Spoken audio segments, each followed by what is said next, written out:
Hey there. I believe you can hear me. I am trying to get, let's see here. Here we go. All right. Hello, hello. Let's get this guy out of here. All right. Little technical stuff going on, but that's all right. We're used to all that stuff, right? I'm so happy you all are here today. What happens when you're experienced, knowledgeable, even well prepared?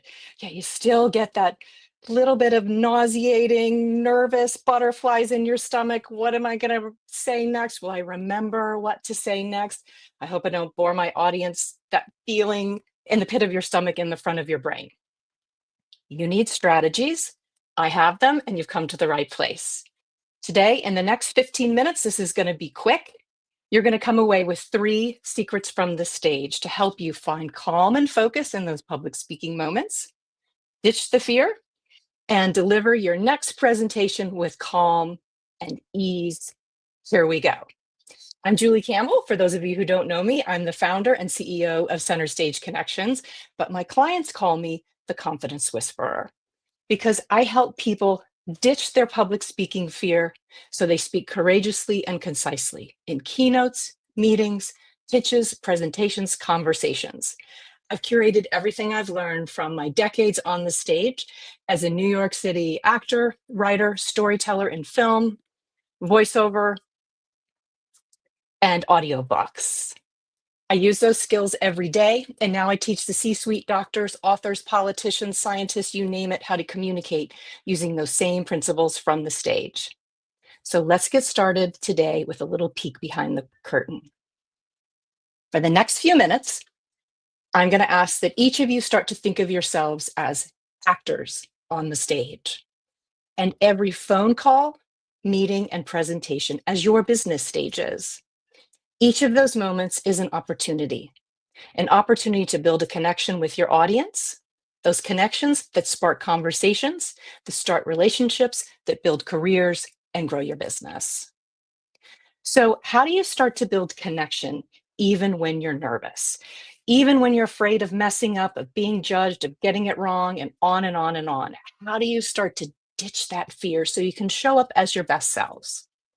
You should know that actors are often nervous and we get the jelly legs and the butterflies in our stomachs too. If you were on at the beginning of this call, you saw I had a few technical difficulties. I'm in a studio by myself. That gets me a little nervous because I want to deliver the best of who I am to you. But what we do is we move on. You get the skills to move on and you do it. Actors do that in a couple of ways. When we're nervous and when we feel like things aren't quite going the way that we want it to go, we have some resources that we call on. We have internal resources that we use, kind of how we're thinking, and also external things that we actually do to move us forward. I'm going to give you some tips, tools, and techniques for both of those things.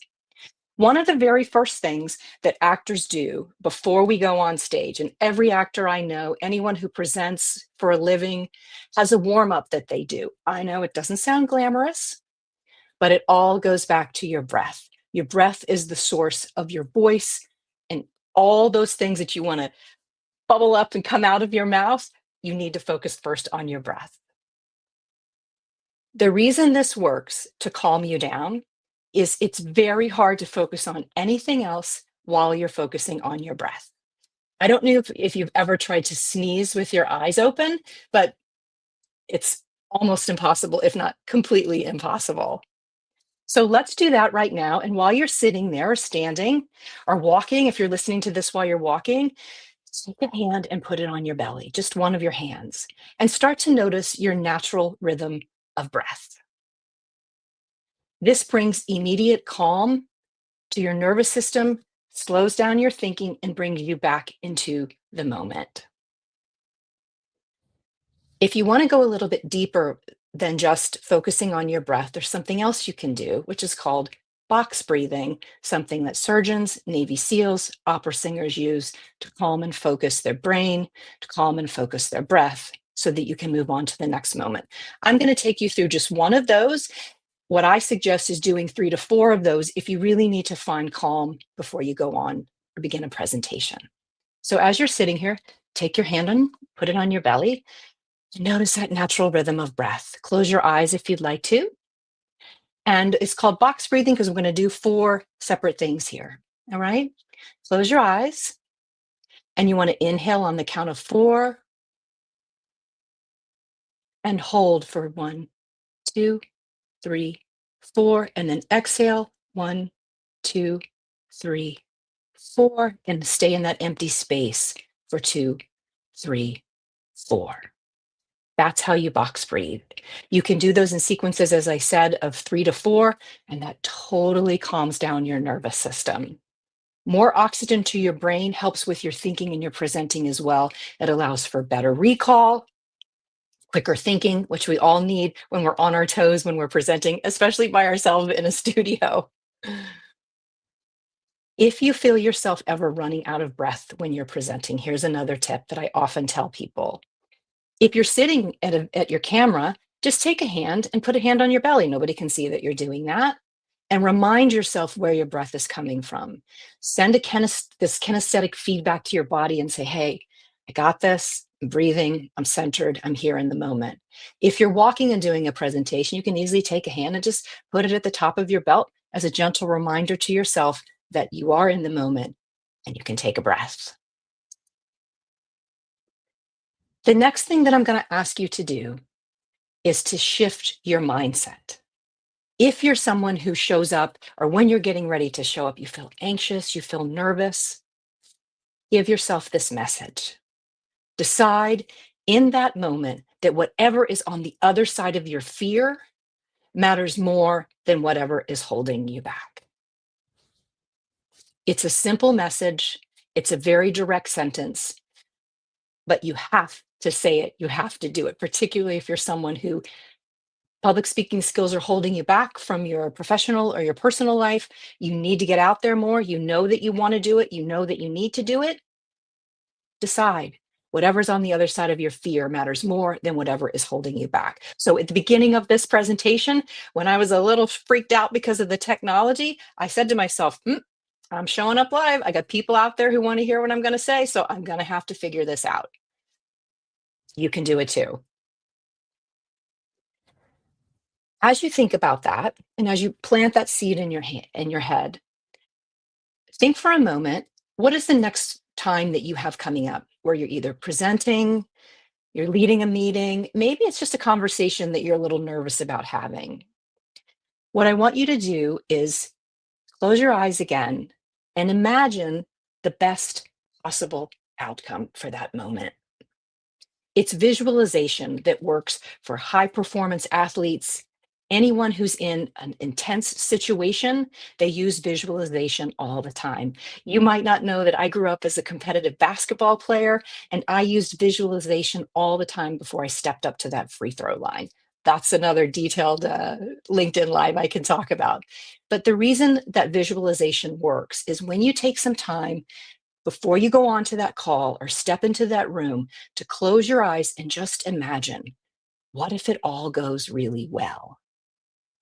For example, how do I want that introduction to go? I'm going to think about that. Who are the people in the room? I'm going to imagine those people. Then I'm going to go through the meat of what I'm going to say. What are the 3 things I most want my audience to know? I'm going to tickle through those in my brain. And then I'm going to wrap it up in the way that I planned on wrapping it up. By planting that seed and imagining, what if it all goes right? And that's the first thing that's in your mind before you go on that call. That's going to be top of mind for you as you enter in there. You can ditch those other fears and those negative thoughts that might be coming into your brain. You should also know that there have been quite a few studies that have been done on why, particularly with high performance trainers, as I was mentioning of why this actually works. That mentally rehearsing the very specific scenarios, like I talked about, for stepping up to the free throw line, or your specific scenario might be the room that you're walking into. Fully imagine that. Put yourself in that moment for a moment, but imagine it all going the way that you want it to, with as many details as you can. By mentally rehearsing that, these high performance trainers have determined and found out that that actually helps calm your nerves and get you into the mindset ready to come to that moment at your best. Lastly, what you need to know is public speaking is a brave act. You are making yourself vulnerable. There are reasons why your brain starts to send those messages to you asking you, what are you sure you want to do this? Are you sure you want to go live to all these people who you've never seen before? It's real, it's brave, it's vulnerable, and you can do it. I want to give you one more study to show that there is neuroscience behind all of this. I'm a little bit of a neuroscience geek, and I love when I have that data and that science behind what I'm communicating and what I'm sharing with people. There was a study that was done where they took graduate students who had to present their thesis. They had them do it 3 times, and before each one, during each one, and after it, they measured their blood pressure and their heart rate. And they found consistently after that 3rd presentation, their blood pressure lowered, their heart rate lowered, and they actually experienced feeling more calm and more present and more clear in those presentations. What that shows us is that just by doing the thing that we do feel nervous about, do feel a little jittery about, maybe we're running a little bit out of breath while we're speaking, just by showing up and doing it again and again and again, it does get easier. I consistently hear from others that that moment of nervousness, it starts to dissipate. It starts to go away once you start speaking. And I'm sure that will happen for you. If you'd like a few more tips from the stage for speaking courageously and concisely whenever it's your turn to speak, I have a free checklist with 10 tips that you can download. You can keep it right there next to your computer or on your screen for whenever it's your turn to speak. You can DM me live or the word live, Live, or I will put this in the comments of the different platforms this is showing up on LinkedIn, Facebook, and YouTube, so you can download that checklist. Thank you so much for joining me. If you'd like to chat further about you or your group's speaking needs, DM me the word live, Live, and we can set up a time to chat. You should know that nailing that public speaking moment is easier than you think. You can talk and be you with strategies and methods from the stage. I look forward to continuing our conversation and hope you have a fabulous day. Take care.